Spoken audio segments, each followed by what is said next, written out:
Jagode prve dozrijevaju u proljeće, prve nas obraduju i rano možemo uživati u njihovom slatkom okusu. Postoje određeni koraci koji se moraju odraditi kako bi uzgoj bio uspješan. Vrlo je važno pravilno odraditi preventivne korake kako bi imali zdrave biljke i kvalitetne plodove. S obzirom da su njihovi plodovi izloženi raznim nepogodama i štetnicima, vrlo je važno znati kako možemo izbjeći neželjene situacije. Jagode su najosjetljivije na upotrebu bilo kakvih umjetnih sredstava koje se u njima zadržavaju i štete na kraju našem zdravlju. Kada je proljeće kišovito i zareda se određen broj kišnih dana, jagode su tada podložnije bolesti. Inače, one vole sunčane položaje i potrebno im je mnogo sunca kako bi bile slatke i imale onu svoju prepoznatljivu crvenu boju. Kao i drugo plodovito voće i povrće, tako i jagode imaju svoje štetnike i oboljenja koja se jednostavno mogu izbjeći. Kako bi pratili savjete o uzgoju voća i povrća, zapratite naš kanal i podržite naš rad. Uzgajajmo zajedno zdrave i ukusne plodove. Paradajz ili paprika, nekada tikvice ili krastavac, a naročito jagode, ponekad prilikom zrenja imaju oštećene plodove, trule u dijelovima ili im u potpunosti izostaje rod. Vlaga je razlog zbog kojeg nastaju truleži. Povišena vlažnost može i zdrave biljke oštetiti tokom sezone uzgoja. Kod zdravih i vitalnih biljaka manje su izraženi ovi problemi ili oštećenja, ali kod oslabljenih i neuhranjenih najčešći problem nastane i pri normalnim uslovima. Uzrok nastajanja truleži je najčešće gljivično oboljenje, botritis i fusarium, koje nastaje na plodovima u fazi pred sazrijevanje ili kada su plodovi u potpunosti zreli. Javlja se u vidu sivih oblasti na plodu koje često kreću od donjeg dijela ploda i šire se ka peteljci, ili smeđe i mrke pjege ili oblasti koje podsjećaju na gnjile dijelove ploda i koje se razvijaju unutar ploda i pri peteljci. A nekada i sama promjena nijanse boje ploda pokazuje da je u pitanju početak razvoja truleži. Na primjer, kod tikvica plod od svega nekoliko centimetara već poprima žutu ili narančastu boju. Jedan od razloga je taj što se stvaranjem biljnih šećera u samim plodovima obezbjeđuje potrebna hrana za pljesni, kvasce i gljivice koji stvaraju samu trulež, a biljka nije zaštićena nekim od sredstava. Povećanje vlage, česte i obilne kiše ili visoka temperatura i vlaga u istom periodu idealna su kombinacija za razvoj bolesti. Drugi razlog nastajanja truleži ploda je fiziološka slabost biljke, odnosno nedostatak hrane i vlage, ali i oscilacije u dolasku hrane i vlage. Na primjer, zalijevanje biljke jednom sedmično, odnosno neredovno, a većom količinom vode. Ili sa druge strane, gajenje biljaka u plasteniku koji se ne provjetrava, pa se biljke pregrijavaju tokom dana, a rashlade tokom noći. Treća opcija mogu biti i same sorte ili vrste povrća, čiji plodovi rastu tako da nekada mogu dobiti veće dimenzije ili imati slabiju pokožicu ploda. Ako plod dodiruje vlažnu zemlju ili su plodovi nagomilani pa se dodiruju i time kontakt sa vlagom stvara pogodno mjesto za trulež. Preventiva je u organskoj bašti svakako opcija koju treba iskoristiti jer je kasnije liječenje uvijek problem koji se teže rješava.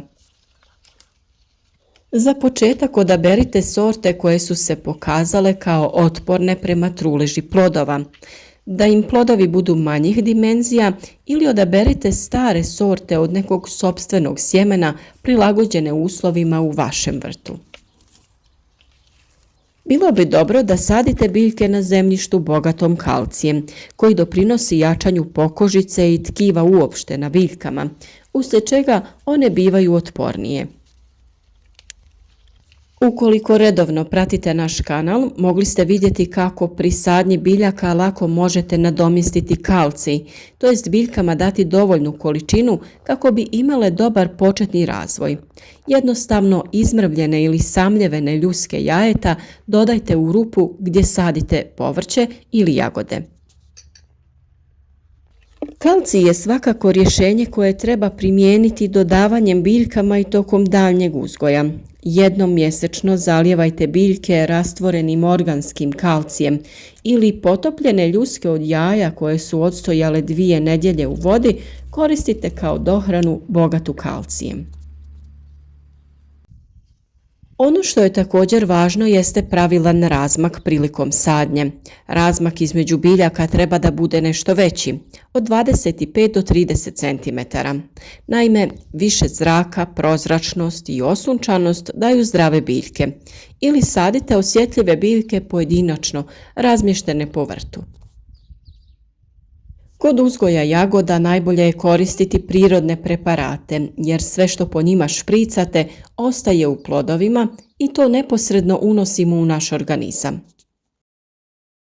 Soda bikarbona je lijek koji sprječava širenje truleži. Jednostavno u 5 litara vode dodajte 2 pune velike kašike sode bikarbone i pola čaše mlijeka i time prskajte biljke 2 puta mjesečno. Naime, soda bikarbona je bogata kalcijem i uklanja spore gljivica, a mlijeko je okvašivač, omogućava lijepljenje sode na list.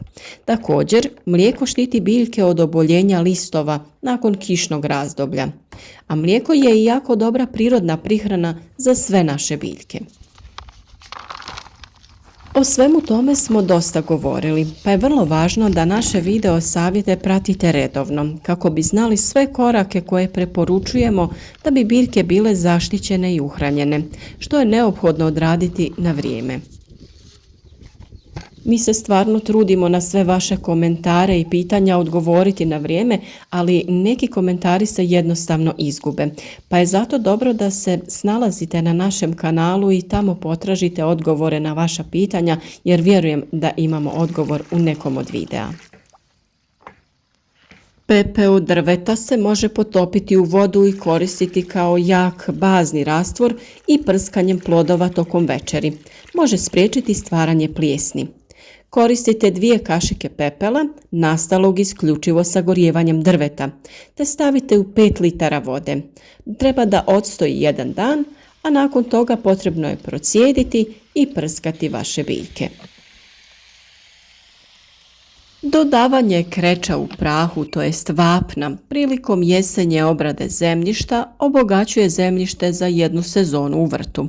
Dogodine treba opet dodati novu dozu kreča s obzirom da biljke dosta kalcija iznose iz zemljišta, pa ga je uvijek potrebno nadoknaditi. Ono što je također vrlo važan korak jeste uklanjanje korova. Korov stvara veću šansu za oboljenja jer sprječava prozračnost, a također privlači različite štetnike poput lisnih ušiju i puževa. Najbolji način uzgoja jagoda je koristeći malč. Malč može biti organski i anorganski.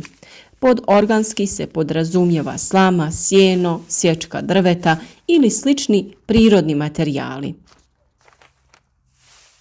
Dok su anorganski različite folije ili najloni sa rupama u koje se sade jagode. Prednosti ovakvog uzgoja su mnogobrojne. Ispod malča se postavlja navodnjavanje sa crijevima kap po kap. Kod folija je to obavezno, dok kod prirodnih materijala nije, jer kroz njih prolaze padavine i možemo ih lako zalijevati na druge načine. Na taj način biljke imaju dovoljno vlage koja se duže zadržava. Samim tim smanjujemo broj zalijevanja i šansu za razvoj oboljenja poput truleži. Ono što je također vrlo važno kod korištenja malča jeste to što biljke nisu u kontaktu sa tlom, pa samim tim nisu izložene vlazi. Kada plodovi dodiruju zemlju, veće su šanse za razvoj plijesni i truleži. Plodovi na malču su suhi, bolje izloženi suncu, lakše se suše i bolje dozrijevaju. Stalno ponavljam da je dobro uhranjena biljka zdrava, jaka i otporna biljka. Tako je i kod jagoda. Vrlo je važno da ju pravilno hranite. Biljka u proljeće prvo treba hranjivo bogato fosforom kako bi se korijen aktivirao i bio sposoban usvajati ostala hranjiva. Tokom intenzivnog razvoja potreban je jednak omjer NPK, to jest dušika, fosfora i kalija, a od početka cvjetanja dodajemo hranjivo sa većom količinom kalija za zdrav plod. Nakon što berba završi, biljkama je potreban dušik kako bi se stabljika i listovi ojačali i pripremili za fazu mirovanja. A kako ja sada ne bi ponavljala, o toj temi imate poseban video koji je objavljen nekoliko dana prije ovoga, pa pogledajte na našem kanalu. Video na temu kako u prirodi pronaći NPK hranjiva, to jest pripremiti ga od raznih biljaka. To je najbolja prihrana, jer priroda nam daje hranjivo za naše biljke, pa se tu zatvara svojevrstan prirodni ciklus. Sve o uzgoju jagoda, sadnji, jesenskim i proljetnim tretmanima imate već na našem kanalu. A ukoliko je ovaj video bio vam koristan, podijelite ga sa vašim prijateljima na društvenim mrežama. Ukoliko već niste, zapratite kanal i kliknite na znak zvonca za obavijesti o svakom novom videu. Novi savjet koji ne smijete propustiti donosimo svaki dan kako bi zajedno uzgajali zdrave biljke.